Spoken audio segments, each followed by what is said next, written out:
Ses parents ayant divorcé au début des années 1950. Sa mère obtient sa garde mais le fait placer dès l'âge de 4 ans de pension en foyer.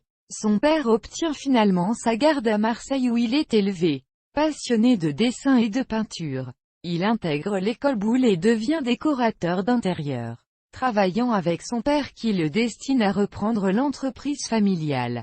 Parallèlement, il fait du théâtre pour corriger sa diction à la suite d'un accident qui lui a brisé la mâchoire à 13 ans, décorant un jour l'appartement de Robert Lamoureux. Ce dernier l'invite à le voir jouer et lui fait découvrir la magie de la scène. Il entre alors à l'école de la rue Blanche puis au Conservatoire national supérieur d'art dramatique, promo 1974, où il remporte 4 prix.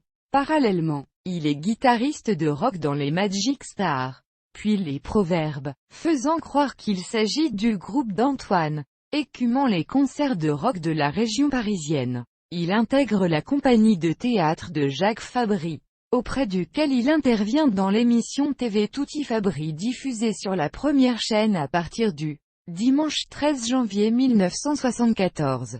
Il apparaît pour la première fois au cinéma en 1976 dans Le Juge et l'assassin de Bertrand Tavernier dans un petit rôle de gardien. Au début des années 1980, il joue sur les planches du café-théâtre des Blancs-Manteaux et commence à être repéré par certains critiques pour l'excellence de son jeu, remarquable d'expressivité. Par la suite, il interprète de nombreux petits rôles avant que le public le remarque dans Génial.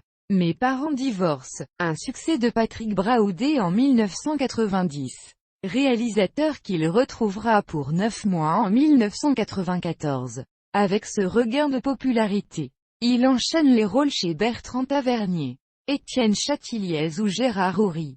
La collaboration avec Laurent Baffy sera fructueuse au théâtre. Sexe, magouille et culture générale. Toc toc. À la télévision, ses prestations dans À Cran ou dans Suzy Berton sont remarquées. Il joue dans les séries Trois pères à la maison sur M6 et La vie est à nous. Puis il interprète Pierre Bérégovoy dans le téléfilm Un homme d'honneur en 2009. Il a prêté sa voix pour de nombreux doublages, dont les voix françaises d'Harvey Keitel, Danny DeVito, Bob Hoskins, John Travolta,